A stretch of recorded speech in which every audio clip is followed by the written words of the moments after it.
que o pessoal está falando. Caio, Jesus disse que edificaria a sua igreja. O cenário atual do cristianismo é desolador. Onde está a edificação da igreja? Está aqui, ó. Ele edificou uma igreja que está aqui, firme, forte, sem dúvidas, caminhando com alegria, com firmeza. A igreja está aqui, eu sou igreja. Você não é não? Aqui vocês pensam em igreja como um pagão, pensa no templo de Apolo, de Afrodite, de Zeus, pensa no Monte Olimpo. A cabeça ainda é toda pagã. Por isso, igreja para vocês é templo, prédio, organização, CNPJ. Basta declarar: nós nos reunimos como igreja para formar a igreja do cachimbo certo. Tal, em nome de Jesus, esse aqui é o nosso estatuto. Vai, registra no cartório, vira igreja e passa a falar em nome de Deus e os idiotas creem. Igreja é testemunho, igreja é gente, igreja é encarnação, igreja é prática do amor, igreja é fruto do Espírito Santo, igreja é abraço, igreja é socorro, igreja é dom, igreja é profecia de edificação, consolação, exortação, igreja é acolhimento. Igreja é cobrir os membros menos honrosos, para que eles não passem vergonha, como Paulo disse em 1 Coríntios 14. Igreja é corpo de Cristo, ou seja, tem que parecer com Jesus na história. Ser corpo de Cristo não é ser qualquer coisa, não é ser o Deus Shiva, com mãos para todos os lados e pernas, não é virar um octopus, não é virar uma coisa, uma água viva, não é virar uma lula da profundeza dos mares, não, não é. Igreja é gente convertida, transformada, cheia do Espírito Santo, cheia de amor. Então, tem igreja, tem gente igreja, no que vocês chamam igreja. E tem um monte de igreja, talvez a maioria, a maior parte, na igreja, que não é gente igreja, que não é gente do reino, que não é gente do evangelho. A maior parte do cristianismo não sabe nada do evangelho, não conhece o evangelho, não creu no evangelho e nem vai crer porque eles querem objetos, eles querem amuletos, querem cristianismo, querem certezas pagãs, querem fórmulas, querem algum tipo de fábula que os enriqueça, querem milagrosidades, não querem vida, amor, compromisso, demonstração, vivência de Jesus, mesmo que seja andando para a cruz, não querem. Igreja é isso, o que não é isso, não é igreja. Você entendeu? Então, a verdadeira igreja de Jesus está muito bem. Agora, você não a enxerga, a menos que você tenha olhos espirituais. Quando você tem olhos espirituais, você começa a aprender quem é igreja. Gente, igreja. Eu conheço muita gente que eu chego, abraço e beijo e digo: ah, meu irmão, que alegria conhecer uma pessoa igreja. Como esses dias, aqui em Brasília, desde a semana passada, pegando Uber para lá e para cá, indo aos médicos, exames, não sei o quê. Não teve praticamente nenhum Uber onde eu tenha entrado que a pessoa não tenha dito: ô, meu pastor querido, assisto o senhor todo dia, lhe vejo toda hora.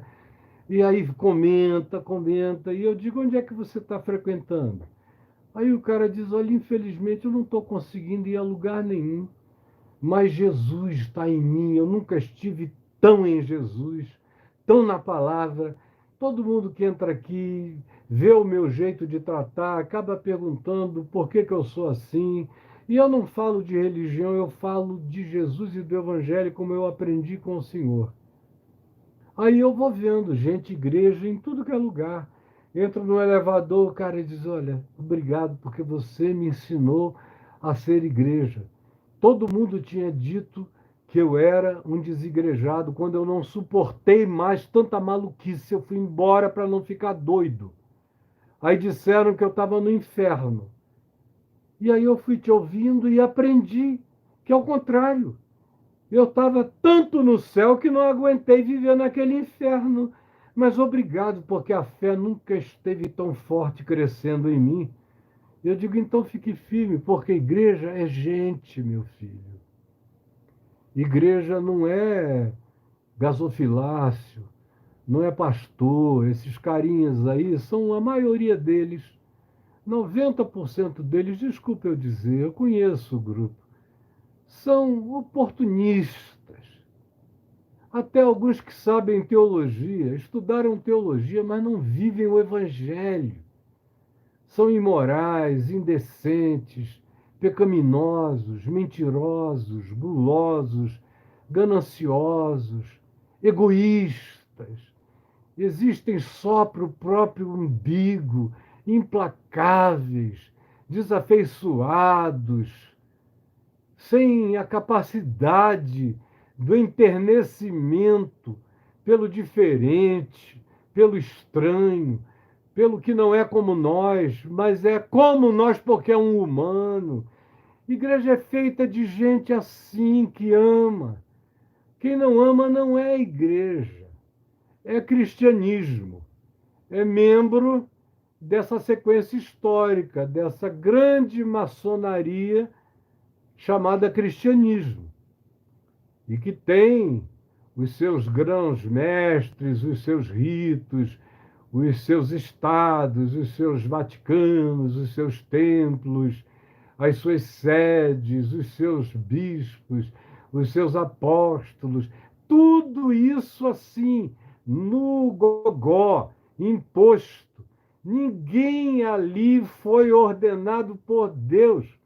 Quando Deus ordena, Deus dá o dom, Deus dá a mensagem. Não tem ninguém que tenha sido enviado por Deus para pregar uma mensagem errada. Nenhum enviado por Deus prega contra o Evangelho.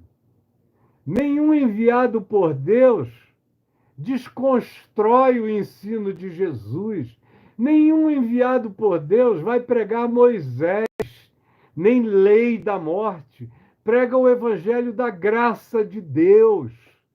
Nenhum enviado por Deus traz profecias de hora marcada. Nenhum enviado por Deus marca a volta de Jesus. Nenhum enviado por Deus expulsa pessoas diferentes de nenhum lugar. Nenhum enviado por Deus trata o mundo como se ele fosse um ayatolá, como se ele fosse um cruzadeiro do cristianismo do primeiro milênio para o segundo. Nenhum enviado por Deus mente em nome de Deus, supostamente para a glória de Deus, para atrair pessoas, para chamar pessoas, para encherem a casa da mentira, que eles chamam de igreja de Deus, que Paulo diz que é e deve ser coluna e baluarte da verdade.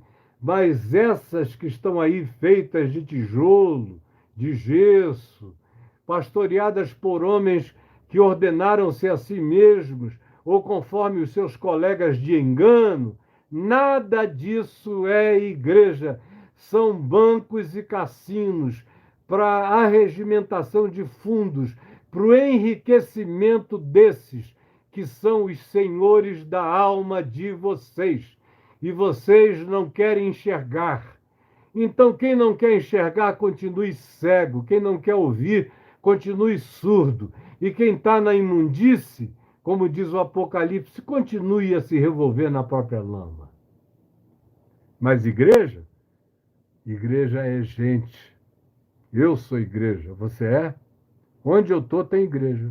Eu nunca serei um desigrejado, porque eu sou igreja. Aonde eu estou tem igreja. Entendeu?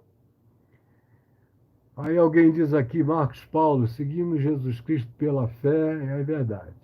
Caio, terminei seu livro de confissões, você fará uma continuação? Sim, daqui a um tempo, quando chegar a hora. Caio, por que esses pastores gritam quando estão pregando? Porque eu não tenho o que dizer. Quem grita, grita, grita, não tem o que falar.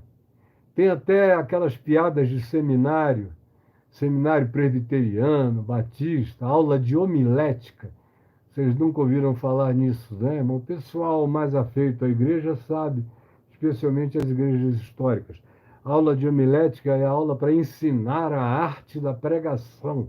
A arte da pregação, eu acho isso tão patético. A arte da pregação, parece que tem uma arte para pregação. Eu nunca aprendi a arte, eu leio, já li tudo que é livro de homilética, sempre achei todos fragérrimos. Está reconectando, você está ao vivo. Obrigado por me informar. Parou e ficou reconectando. Então, igreja somos nós, e deixa eu ver o que mais que vocês escreveram aqui. Sumiu a. Está aqui. Caio, os evangélicos têm medo de Jesus voltar e serem encontrados errando ou pecando. Medo de quê? Sumiu de novo. Medo de não serem arrebatados. Evangélico vive de medo, só medo, medo, medo. Parece que nunca se perguntam: se eu sou de Jesus, por que que eu vivo com medo? Não conhecem os evangelhos. Se conhecessem, não teriam medo, porque saberiam que já passaram da morte para a vida, que Jesus diz: aquele que vem a mim, de modo algum lançarei fora, aquele que vem a mim, ninguém o arrebatará das minhas mãos, e todas as garantias que o Evangelho dá para a pessoa ter segurança, como o apóstolo João diz na primeira epístola, no capítulo 5, diz que é para que nele nós tenhamos confiança, porque aquele que ama e crê nele e vive em amor, vive em confiança, não tem medo do juízo final. Quem vive em amor, em obediência ao Evangelho pela fé, não tem medo do juízo. Tem algo maior no coração, tem uma confiança eterna e inabalável. Alguém aqui perguntou: a alma de Paulo subiu ao paraíso? Ai, cara. Está citando 2 Coríntios 12. Subiu sim e desceu. Meu pai também subiu, depois voltou e viveu aqui mais 10 anos com a gente. Aí Marcos Paulo pergunta: tenha calma, meu amado, olhe para a cruz, a seara e sarará todas as suas feridas. O Caio te ajudará a compreender assim como tem me ajudado. Bom, não sei com quem que você estava falando, mas está tudo bem. Fique calmo mesmo, meu amigo. A igreja é gente, concordo totalmente. Feliz seja você, porque antes de você nascer eu estou dizendo isso, e antes de eu nascer isso já era certo. Aí o Daniel diz assim: continue assistindo o Caio, pratique o amor na vida, continue assistindo o Caio, pratique o amor na vida. Amém, meu irmão. Aí tem AMR, Caio, porque alguns pastores sabem da verdade, mas preferem a escatologia, ou não necessariamente só a escatologia. A escatologia, em geral, é uma montagem, porque não há uma escatologia cronológica no Novo Testamento. Quem cronologiza a escatologia fez uma montagem. Guarde isso, repita comigo. Quem cronologiza escatologia fez uma montagem, porque o Novo Testamento não oferece nenhuma cronologia escatológica. Um cara com fixação escatológica já está mal, mentalmente falando, porque Jesus não mandou a gente viver com fixação escatológica. Mandou a gente ir por todo mundo, pregar o evangelho, fazer o bem, não esquecer dos pobres, multiplicar os talentos, manter a chama acesa no coração, tratar bem os irmãos e as irmãs com graça, com misericórdia, com bondade. Mandou que fosse assim até ele voltar. O resto é invenção, entenderam? Aí alguém disse aqui, manda um abraço para Juazeiro. Obrigado. Beijo, Juazeiro. Sei lá. Perguntas sérias agora. O meu amigo de Juazeiro encheu de Juazeiro aqui. Beijo para Juazeiro e até para o Padim Cícero. Caio, não estou conseguindo congregar. Muita gente não está, meu filho. Aqui onde eu moro, é uma cidade pequena, fica mais difícil ainda. E está uma loucura, junto com política, está insuportável, ele está dizendo. Eu te entendo, porque está horrível mesmo. Ainda mais nesse ano, meu querido. Não fique preocupado com isso. E se você quiser saber algum grupo menor de gente do Evangelho para se congregar, entre no meu portal, caiofabio.net, vá lá no link Caminho, clique e fale com o Edivan. Ele vai te encaminhar para um grupo do Caminho da Graça, ou vai te encaminhar a alguma comunidade séria que a gente conhece. Eu não sei onde você mora, portanto, quando me fizerem perguntas assim, digam a cidade e o estado, por favor. Aquelas igrejinhas humildes, onde muita gente, muitas pessoas não sabem ler e creem no que os pastores ensinam, o que acontecerá? Meu filho, ninguém é julgado segundo a luz que não teve. Cada um de nós é julgado segundo a luz que teve. Então ninguém é pedido, de ninguém é demandado o que nunca a ele foi dado. Agora, você sabe. E esses pastores que estão aí ensinando coisa errada, a maioria sabe o que é certo, só não dá dinheiro, porque a verdade do Evangelho não abre espaço para negócio, para barganha. Dê isso que Deus vai te dar aquilo. Faça isso e Deus vai te abençoar desse modo. Contribua com tanto e Deus vai te dar 100 vezes mais. Não, o Evangelho não é assim. Por isso, essas pessoas não querem pregar o Evangelho. Eles pregam a barganha, o negócio com Deus, porque isso dá dinheiro, isso os enriquece. Pelo amor de Deus, aprendam para sempre. Eu não aguento mais repetir a mesma coisa, tá bom? Está me chamando aqui de Fábio, Marcos Paulo, mas o meu nome é Caio Fábio. Tem encontro da graça aqui em São José, Santa Catarina. Entre aí no portal caifab.net, caminho, link, é a mesma coisa. Veja com o Edivan e vá em frente. Caio, falta muito para terminar a sua casinha. Ainda falta um terço para eu terminar.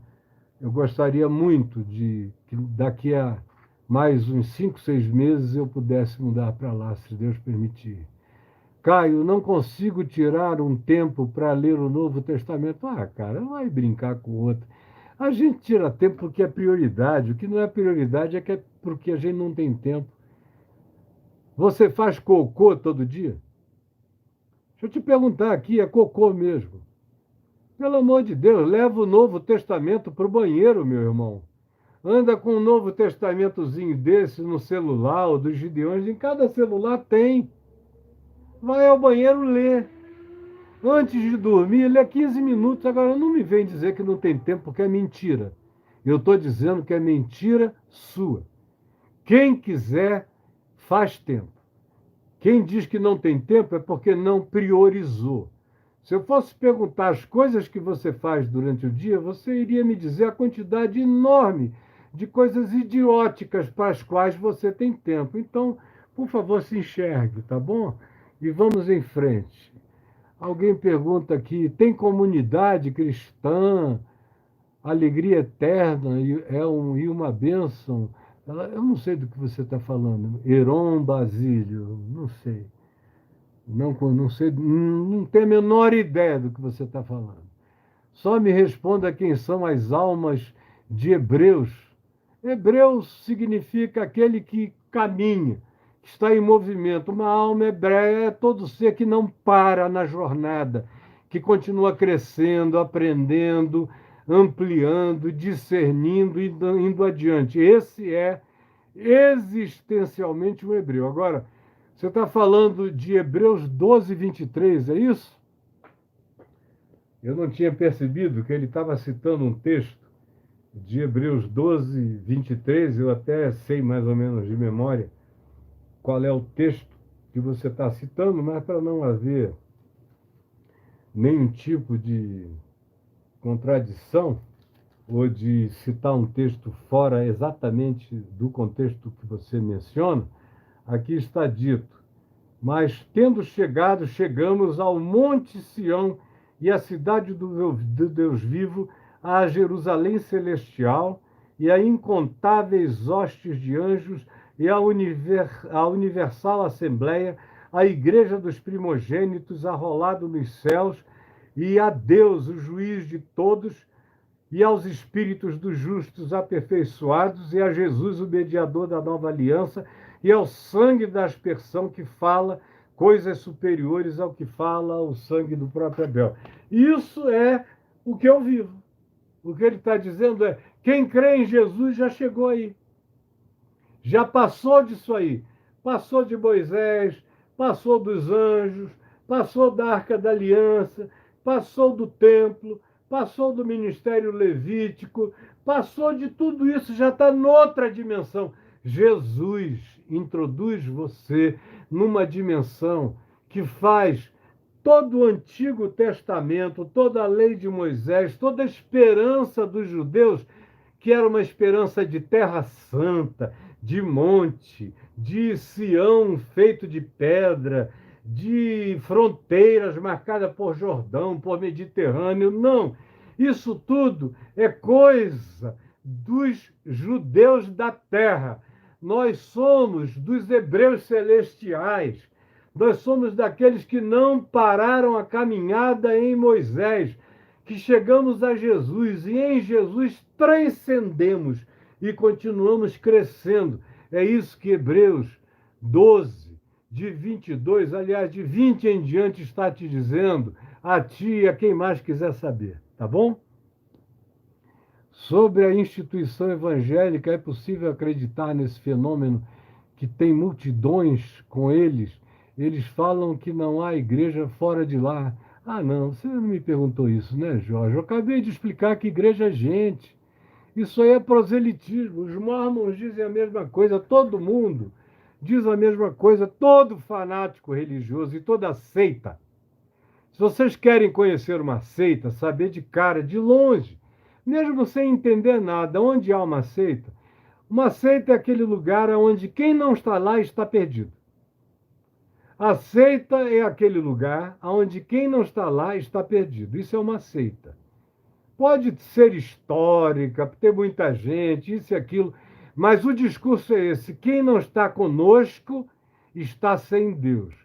E se a sua igreja é assim, você é membro de uma seita. E a maioria das igrejas são assim, infelizmente. Sim, Caio, seu pensamento é coerente. Obrigado, meu irmão. Aleluia. Eu não quero levantar e andar. Será amargo o meu arrependimento. Eu não sei por que você está dizendo, mas se você anda de cadeira de rodas e está feliz, fique em paz. Caio, sobre a instituição evangélica, é possível acreditar nesse fenômeno? Ah, não, já respondi aqui para você. Amanda Mello, já falei contigo. Jorge, já falei contigo. Maria José, Caio, eu sofria muito. Depois que eu conheci suas pregações, minha vida mudou. Graças a Deus. Eu sou de Tupinantinga, Pernambuco. Aleluia, Maria José Lima. Deus te abençoe, minha filha. A Sheila fala que eu não consigo mais sair daqui. Não é bom ouvir palavras sábias? É muito bom. E eu nunca vou te dizer nada que vai te prender. Agora, se você pudesse ficar o dia inteiro, eu acharia bom que você ficasse. E se você pudesse guardar tudo que eu dissesse o tempo todo, eu acharia melhor ainda. Porque eu sei que da minha boca não sai heresia contra a graça de Jesus e contra o Evangelho de Jesus. Caio, boa tarde. Se na Bíblia diz para orar por nossos governantes, e se eles lá estão por vontade de Deus, Como podemos não aceitar as medidas desses presidentes? Oh, quando a Bíblia manda orar pelos governantes, está falando de imperador romano, não de democracia, meu filho. Então, essa parte está obsoleta. Se Paulo estivesse vivendo hoje, ele não mandaria você obedecer ao presidente da República. Ele mandaria você obedecer à Constituição da sua democracia.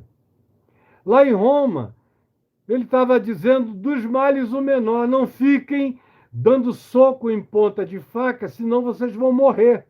Fiquem calados, passem batido, não discutam com o imperador nem com as ordens deles, porque fazendo o bem, agindo de boa fé, realizando as coisas corretas, eles nos perseguem e nos matam, quanto mais se vocês resolverem enfrentá-los. Aí o que aconteceu, meu filho? Eles resolveram muitas vezes enfrentar. O imperador dizia: tem que confessar que César é o Curios, é o senhor, é o déspota. Déspota no sentido de senhor absoluto. Digam. Aí os cristãos diziam: não, só Jesus Cristo é o Curios. Aí eles morreram por causa disso. Foram degolados, crucificados, exilados, aniquilados, porque desobedeciam às autoridades. Pelo amor de Deus, vocês não vão entender isso nunca, né? Todos os apóstolos morreram por desobediência à autoridade. Todos. Todos.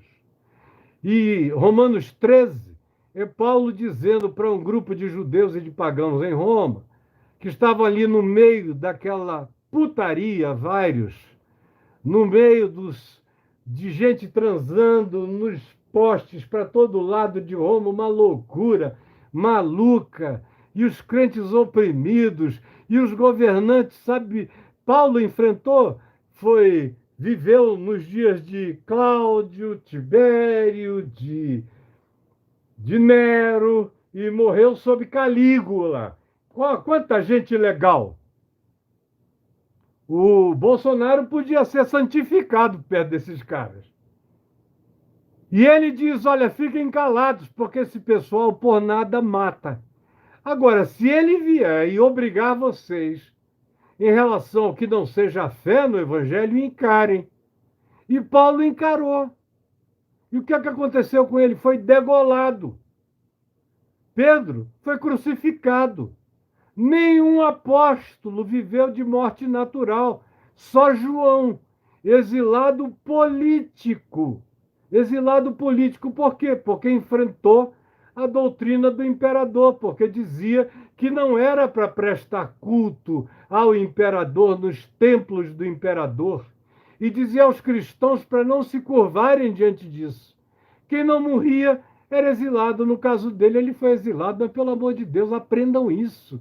Quem consegue subverter de tamanho tão profundo a inteligência de vocês, porque chega a ser uma inteligência anômala, é uma anti-inteligência. Não é possível que não dê para aprender.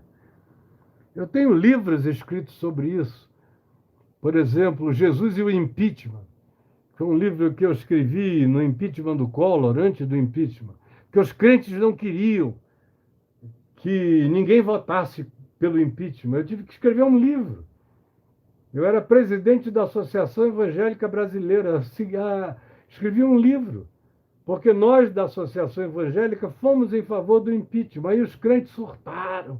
A gente tem que obedecer, não importa se é ladrão, se é isso, se é aquilo. De vocês podem obedecer os ladrões de vocês. Eu vivo numa democracia e o Evangelho manda eu obedecer a maior lei desse sistema e desse regime. A maior lei é melhor do que a lei de Moisés, é uma constituinte ótima, muito boa, humana, legal pra caramba.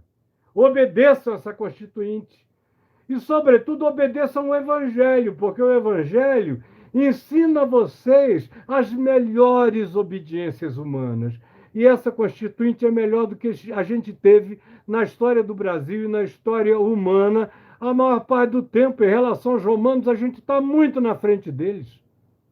Mas o cara quer voltar 2000 anos no tempo, ressuscitar Nero, Calígula, Tibério e se submeter a um governante insano como se fosse um ministro de Deus. Você faça o que você quiser, só não me julgue por ser profeta de Deus contra a mentira, em qualquer geração, a começar nessa.